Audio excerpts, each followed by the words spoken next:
You're the fulfiller of your own prophecy, because you've asked the horse to stand, and unless they're not standing, you let go of the reins. It's got no reins here.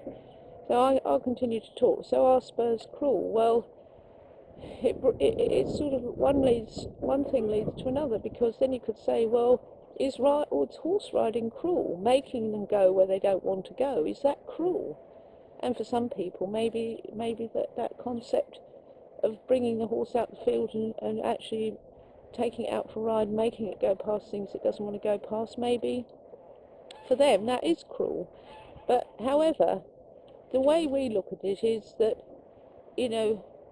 horses, for 1 hour of the day, or 1 or 2 hours out of 24, they do something, in other words, serve us in some way in return for, a full wardrobe of rugs.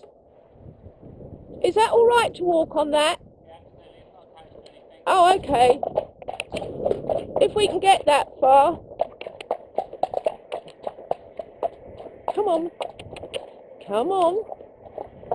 No, we have got to go past it. Yes, good boy. Good boy.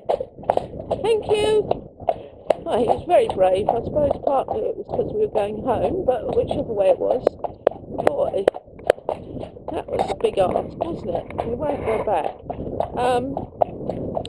So if you've got this big, powerful horse like Ronan, who's set in his ways and switched off from the leg, well, there are different ways to motivate a horse. Some more wholesome than others, but the fact of the matter is, the whole concept of riding is that the horse goes forward. Now, if the horse won't go forward for whatever reason, they're stuck in their mind, or they're stuck somewhere and they're not suffering from pain, and they're having a rider who really wants them to go forward and isn't saying go but no, then spurs have their place, because you're showing the horse that when he's going forward, well, he doesn't have that sort of encouragement against his sides. If he's deciding not to go forward, then you have something in your armoury, in your toolbox, to persuade him otherwise. And honestly, I can really say very truthfully that, having ridden horses with spurs, without spurs, and this, that, and the other, like anything we do with horses, it's not so much the spur or the whip, it's the application, it's how it's used.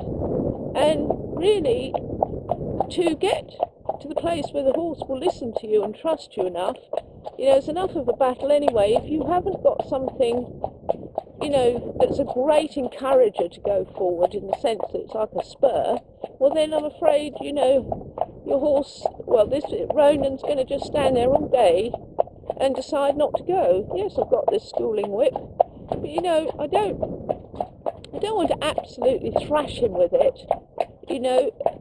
That isn't the idea of the stick either. The stick again is, I tap here. Now, if I tapped a person as hard as I can tap Ronan, they'd say ouch, because you see, although horses can feel, they've got very sensitive and can feel a fly on their coat, they're able to disassociate. They're a bit, I don't know if you've heard of mind control, but that's where they take a susceptible person and they can't compartmentalise their minds. So when they give a keyword, this person goes ahead and does something, because it's like it's been the mind has been set up in such a way that the keyword, they do a certain action. So these sort of people, they have so many compartments in their minds, probably endless amounts, that they're always, you wouldn't know, I suppose, who you're really talking to. But no, I'm not saying that Ronan's a mind control slave. That's probably, but what I wanted to, the reason I said that was because horses are able to switch off various aspects of themselves according to the situation. So although Ronan could feel this, the stick just doing that like a fly, he can feel that, I can use it with much more strength, like a good tap like that. They're a little warmed up now, but he's switched off from the feel of the stick. He certainly switched off from anything in the leg. And so spurs for him, and for me as his rider and trainer, have been a very positive experience. Now, they haven't hurt him, they've encouraged him. The use of the spurs has grown the trust in me with him, and there'll come a point, quite probably, when they won't be necessary, when he's learnt the forwardness. Now, they're not appropriate for every horse. If you've got a horse like Bella, who's very sensitive to the leg, in fact too sensitive to the leg, and needs to be less sensitive, I mean, why on earth would you use spurs? I mean, she'd be totally messed up. So they're not for every horse, but they certainly work for Ronan and other horses that I ride. And some horses, they just really like them. I mean, Bryn absolutely loves the spurs and always has from the day I put them on, and he just loves them, and I can tell. And again, if they're used in the wrong way, then, well, yes, they're cruel, but if a horse is ridden in the wrong way, isn't that cruel? So it's all degrees and different applications and how they're used. So I want to just say that again. For me with Ronan, I don't see anything unnatural in spurs. If he was being made to move by another horse, that's why horses kick each other. They bite each other savagely. You've seen it playing in fields. And does the horse bear any malice towards that other horse? Well, no, because they can't wait to be turned out with their friends. So you've only got to watch horses in nature, in a herd, to see how the laws of that herd work in respect of discipline, and the horse knowing where it is in the pecking order. Well, anything that I do with Ronan is not half as harsh as will be done in the herd. But of course, you see, once the horse is made to move by that one higher in the pecking order, everything's let go. They don't hold any malice, and it's not done in temper. It looks really vicious, but actually it's not. It's just to achieve a result. So spurs are mild in comparison to anything he'd receive in the herd, or that he might dish out to another horse, depending. And in any way, now that he understands forwardness so much more, I don't have to use the spurs as powerfully as an aid as I did. So yes, they're just there to back up the use of my leg, to get him to understand that actually legs do mean something. And when I put the spurs on, off he goes into a trot. Well, he's needed an awful lot of leg. I haven't got my stirrups, but that's all right.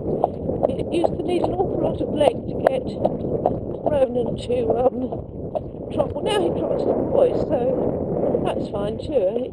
He's very responsive to the boys. He's a good boy. I just hope that helps. We have done a video on use to whip, but I can understand people looking at these spurs and thinking that is cruel.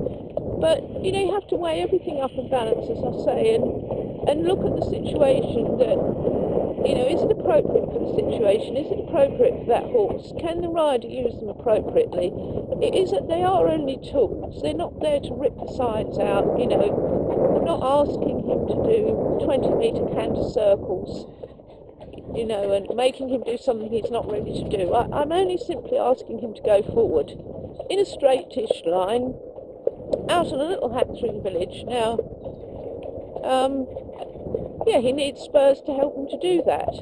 And if that's considered cruel, well, then you have to question, whether everything you do with these horses, is it cruel? And we like to believe, no, it's not, and that they're very happy to do it. Even though they might have a little battle and be resistant in the process.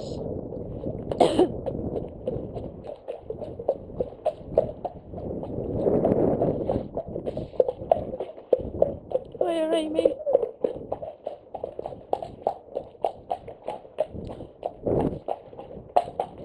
Right, come on.